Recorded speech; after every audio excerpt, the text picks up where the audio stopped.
नमस्कार, मैं हूं आपके साथ गौरव राजेंद्र। बुलेटिन की शुरुआत करते हैं। केंद्रीय गृह मंत्री अमित शाह ने नई दिल्ली में बोडोफा उपेंद्रनाथ ब्रह्मा जी के नाम पर सड़क का नामकरण किया।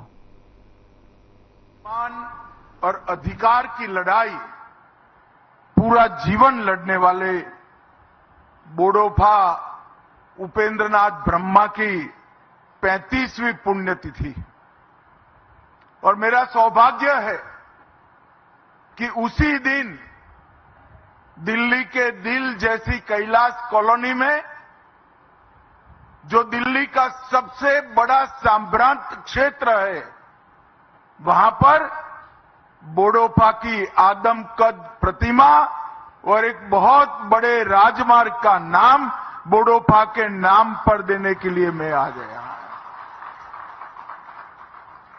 दिल्ली में लगी ये प्रतिमा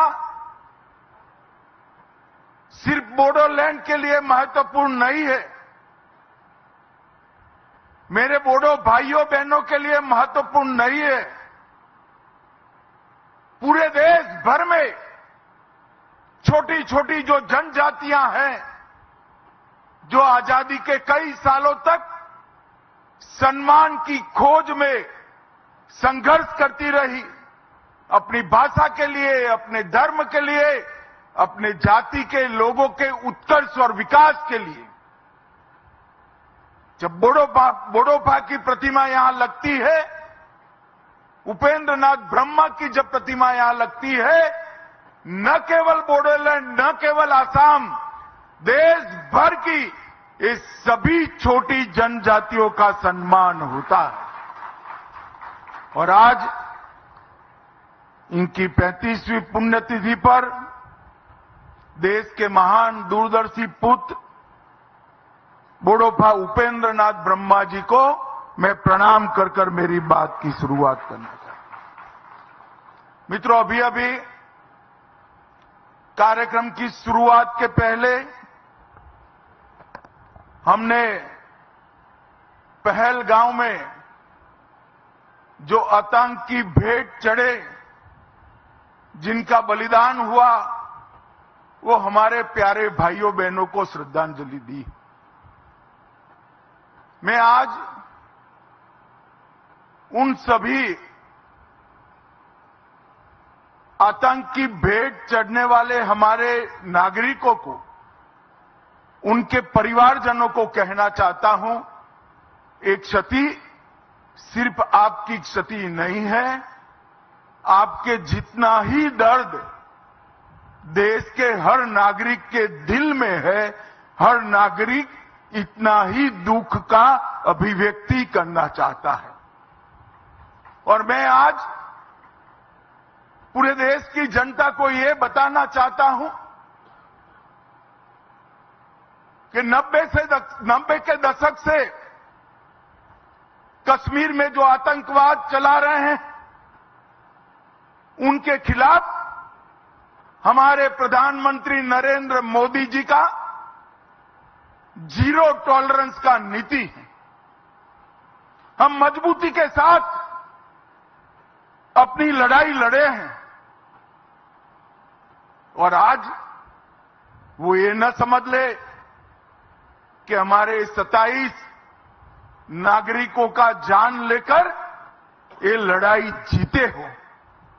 मैं सभी आतंक फैलाने वालों को कहना चाहता हूं कि लड़ाई का अंत नहीं है, एक मकाम है।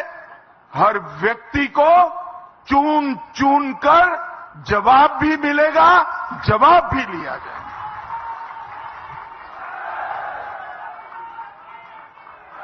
नरेंद्र मोदी जी के नेतृत्व में चाहे उत्तर पूर्व हो, चाहे वामपंथी उग्रवाद का क्षेत्र हो, चाहे कश्मीर पर पड़ी आतंकवाद की छाया हो, हर चीज का मजबूती के साथ हमने जवाब दिया है। और अगर कोई एक कायराना हमला कर ये समझता है कि हमारी बड़ी जीत है, तो एक बात मन से समझ लीजिए, ये नरेंद्र मोदी सरकार है किसी को बख्शा नहीं जाएगा, किसी को बख्शा नहीं जाएगा। इस देश की इंच इंच भूमि पर से आतंकवाद को मूल समेत उखाड़ने का हमारा संकल्प है और वो सिद्ध होकर रहेगा।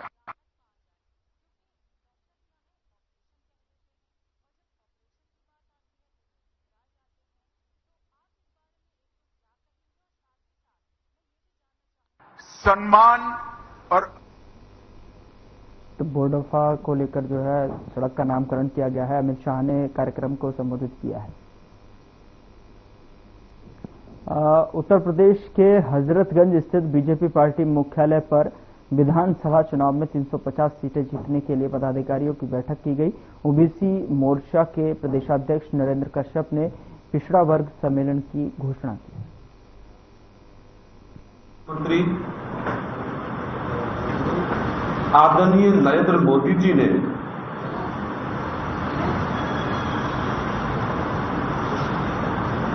सामान्य जनगणना के साथ साथ जातीय जनगणना कराने का ऐतिहासिक फैसला लिया है। सबसे पहले मैं अपने प्रधानमंत्री जी का हृदय से अभिनंदन करता हूं, खासतौर से उत्तर प्रदेश की ओर से उनका धन्यवाद करता हूं, क्योंकि जातीय जनगणना का फैसला देश के लोकतंत्र को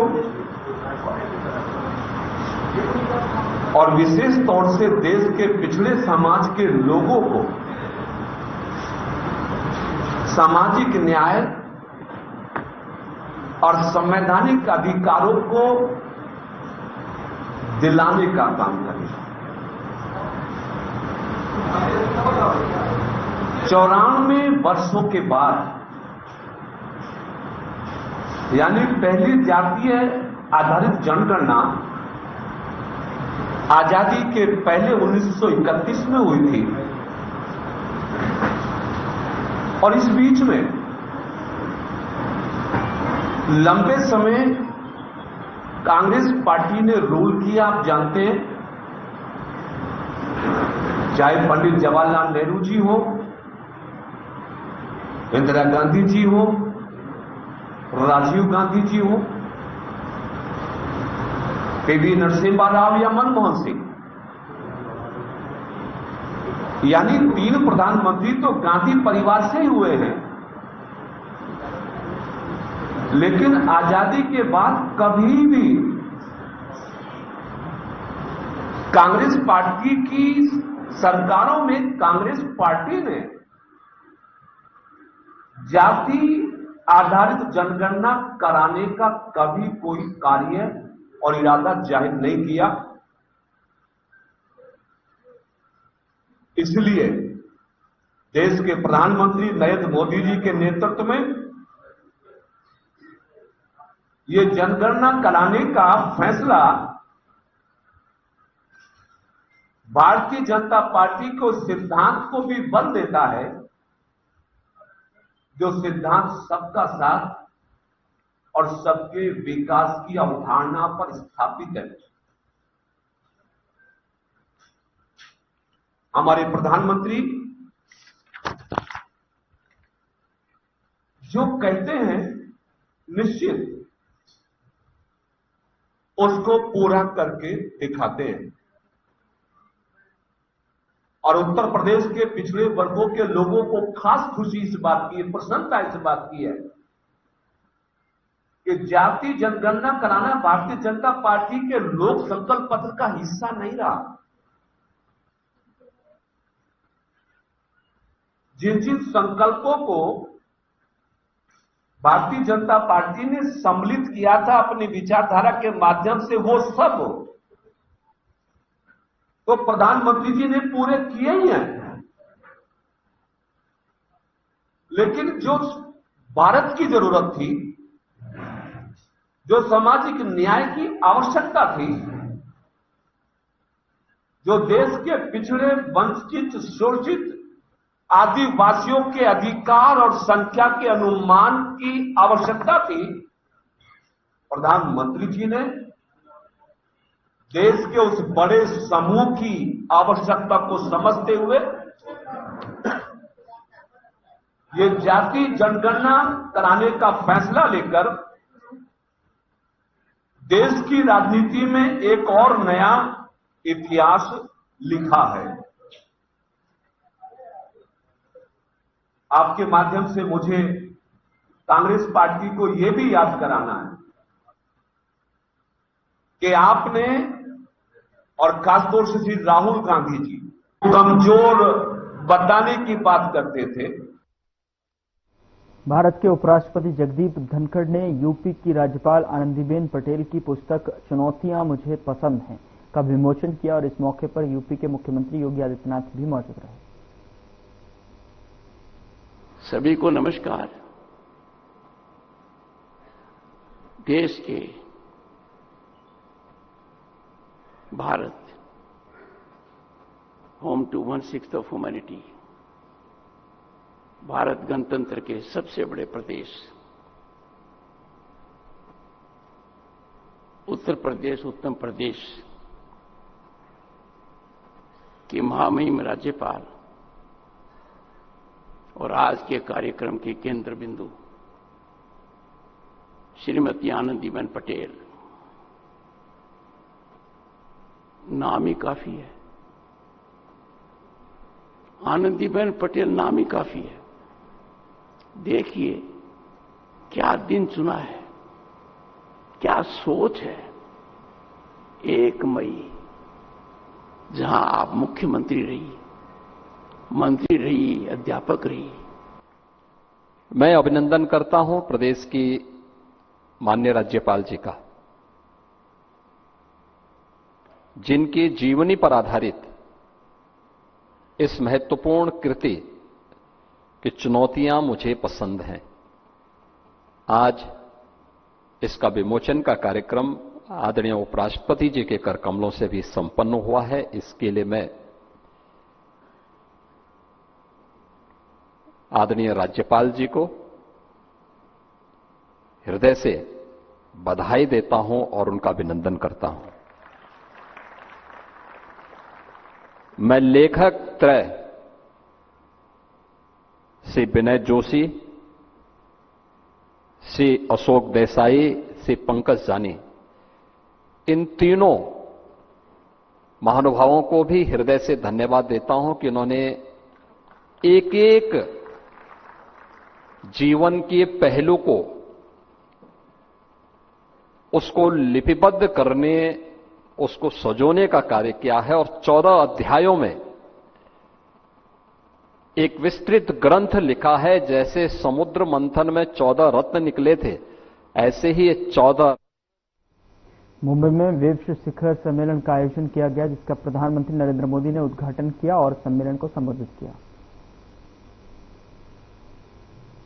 शिवाजी महाराजांच्या या भूमीतील सर्व बंधू भगिनींना महाराष्ट्र दिनाच्या खूप खूप शुभेच्छा।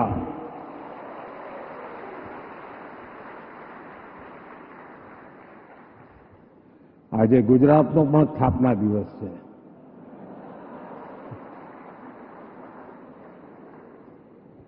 વિશ્વભરમાં ફેલાયેલા સૌ ગુજરાતી ભાઈ બહેનોને પણ ગુજરાત સ્થાપના દિવસની ખૂબ ખૂબ શુભકામનાઓ। वेव समिट में उपस्थित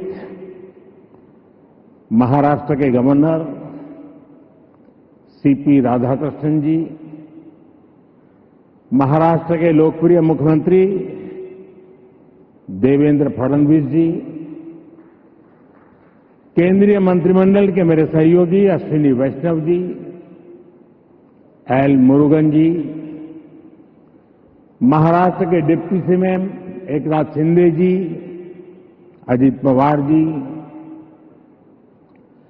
दुनिया के कोने कोने से जुड़े क्रिएटिव वर्ल्ड के सभी दिग्गज,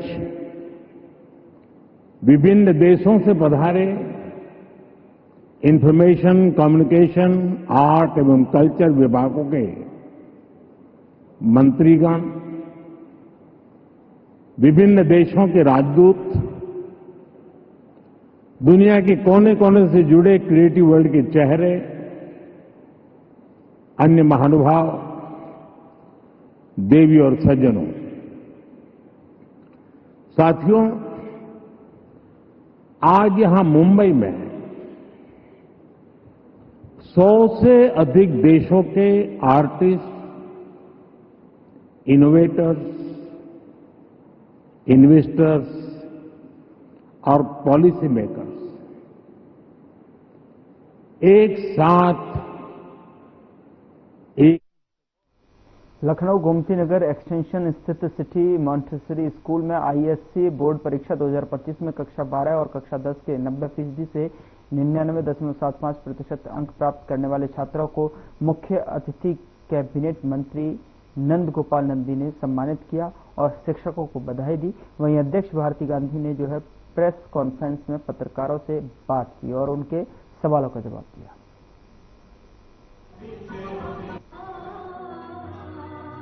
That is an example. I was told very recently, like I think when the JEE mains results came out, very recently, I don't know, maybe in mid-April, 16th or 17th of April, the JEE mains results came out. And I think it was 22nd of April, by the way. So one of the things that somebody said, one of the principals of CMS said, that one of the children who's come in the 99 और 2 छात्रों को 99.60% अंक अर्जित किए हैं। इसके साथ ही 72 छात्रों ने 99% से अधिक अंक प्राप्त कर एक कीर्तिमान बनाया है। ये सीएमएस के लिए बहुत बड़ी उपलब्धि है और इतने बड़े पैमाने पर सफलता निश्चित रूप से सीएमएस सरकार की उपलब्धि है। आदरणीय जगदीश गांधी जी आज हम सबके बीच नहीं हैं, लेकिन उन्होंने शिक्षा का जो पौधा लगाया, उन्होंने जो शिक्षा का पौधा लगाया था, आज वह वट वृक्ष बन गया है। अगर आप सब सहमत हैं तो इस पर जोरदार ताली बजाने का काम करिएगा। दरअसल था आज उनकी चमक पूरा देश और पूरा प्रदेश देख रहा है। इस उपलब्धि में आपका बहुत बड़ा हिस्सा है। मैं चाहता हूं अपने टीचर्स के लिए भी आप सब लोग जोरदार ताली बजाएंगे। सर्व धर्म की जो प्रार्थना यहाँ पर, उनका मानना था कि सबका मालिक एक है। निश्चित रूप से आप सभी लोगों ने यहाँ पर प्रस्तुत करने का काम किया। मैं आपको बहुत बहुत बधाई देता हूँ, बहुत बहुत शुभकामनाएं देता हूँ और पुनः आप सबके उज्जवल भविष्य की कामना करता हूँ। उत्तर प्रदेश सरकार आदरणीय मुख्यमंत्री योगी आदित्यनाथ जी की ओर से आपका बहुत बहुत स्वागत और अभिनंदन करता हूँ। इस देश के यशस्वी प्रधानमंत्री परम आदरणीय नरेंद्र मोदी जी की तरफ से भी मैं आप सबका बहुत बहुत स्वागत और अभिनंदन करते हुए अपनी वाणी को विराम देता हूं। जय हिंद, जय भारत, जय सीएमएस। मैं और तो कोई आपकी सेवा नहीं कर सकती, पर आपके बच्चों को जरूर पढ़ाऊंगी, मेरा वायदा है, और उन्हें विश्व नागरिक बनाऊंगी। तो में एक प्रवाहित गंगा है ना, क्योंकि असल में वैसे भी जब देश में वैसे बादल आते हैं, है ना, तो फिर ज्यादातर जो मैस्कुलिन पावर है वो ही जाके रक्षा करता है, क्योंकि औरतों के पास बच्चे होते हैं तो बच्चे माँ के पास ज्यादा नजदीक रहते हैं। तो ये कुछ ऐसी बहुत ही पुरानी संस्कृति है।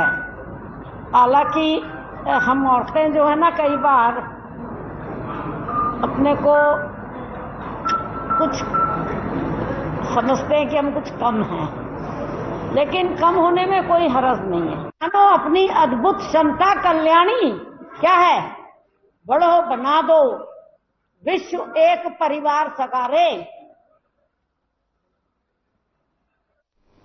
बुलेटिन में मेरे साथ इतना ही, पर अब वक्त हो चला है डॉक्टर राकेश गुप्ता के साथ हमारे खास कार्यक्रम प्लस माइनस का।